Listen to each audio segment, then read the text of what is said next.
Karibu kwa mara nyingine tena mtazamaji wa The World News katika kipindi hiki cha ulimwengu wa siasa. Mimi ni Adam Hussein. Rais wa Marekani Bwana Donald Trump ni kama vile amebadilisha gia angani kutoka kutaka kuishambulia Iran kutokana na kile kinachotajwa ni ukandamizaji wa waandamanaji, aliyosema kwamba akisha anapeleka wanajeshi kwa ajili ya kuungana na waandamanaji, maana kwamba atatumia jeshi lake kupambana na Iran, hasa utawala wake wa Ayatollah Al-Khamenei, utawala wa kidini. Lakini sasa amekuja na jambo lingine, huku akisema anaitaka Iran ishiriki kwenye mazungumzo ya nyuklia mara moja. Rais wa Marekani Donald Trump amesema kwamba anaitaka Iran ikubali mara moja kuingia katika mazungumzo ya kufikia makubaliano kuhusu mpango wa nyuklia, la sivyo ataishambulia mara moja, na hili litakuwa ni shambulizi baya zaidi kuwahi kutokea wakati wa awamu hii.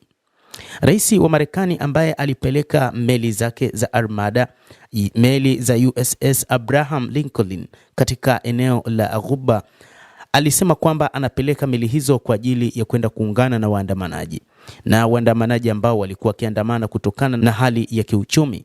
Sasa rais huyo wa Marekani amekuja na jambo lingine, ambapo sasa anataka Iran ingie kwenye mazungumzo ya kusaka makubaliano ya amani kuhusu suala la nyuklia.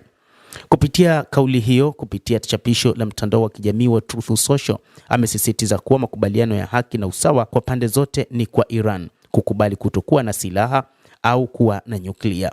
Iran wakati wote ilisema haina silaha za nyuklia, na hata taasisi mbalimbali za kimataifa kuhusu masuala ya nyuklia na nishati yameshaichunguza Iran na kukubali kwamba Iran haina silaha za nyuklia, isipokuwa imerutubisha uranium iliyofikia 60%, ambapo ni zaidi ya kilogramu 400. Hata hivyo, kilogramu hizo 400 zikiongezwa ndio ambapo zitengeneza bomu la nyuklia. Mawasiliano kati ya Iran na Marekani bado hayajafanyika, wakati rais wa Marekani anadai kwamba anaitaka Iran ikubali kuingia katika mazungumzo baada ya kile kilichozungumzwa na Steve Witkoff kwamba tayari alishazungumza na wa Iran juu ya mazungumzo.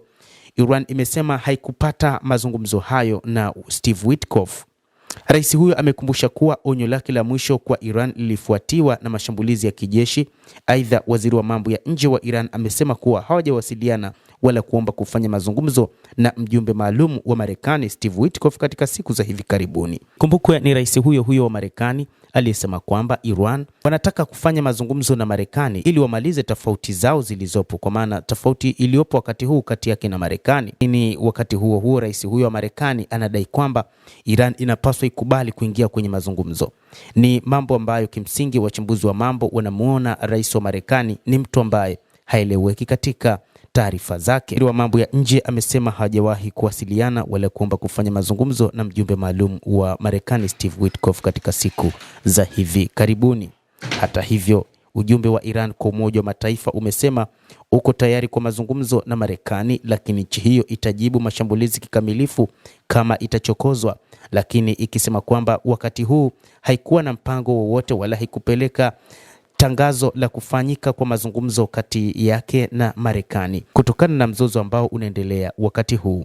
Mtazamaji wa The World News, hayo ndio ya bwana Donald Trump kutoka kutaka kuishambulia Iran kwa kile kinachodaiwa kwamba ni ukandamizaji wa waandamanaji. Sasa rais wa Marekani Donald Trump anaitaka kwa nguvu kubwa Iran ishiriki katika mazungumzo ya nyuklia. Swala sasa limetoka kwenye suala la waandamanaji hadi kwenye nyuklia kwa mara nyingine tena, na ndio maana Ayatollah Al-Khamenei anasema rais wa Marekani Donald Trump akitoka kwenye suala hili atakuja kwenye suala lingine. Ametoka kwenye suala la ukandamizaji, sasa amekuja kwenye suala la nyuklia.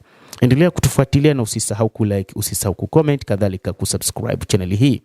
Mimi ni Adam.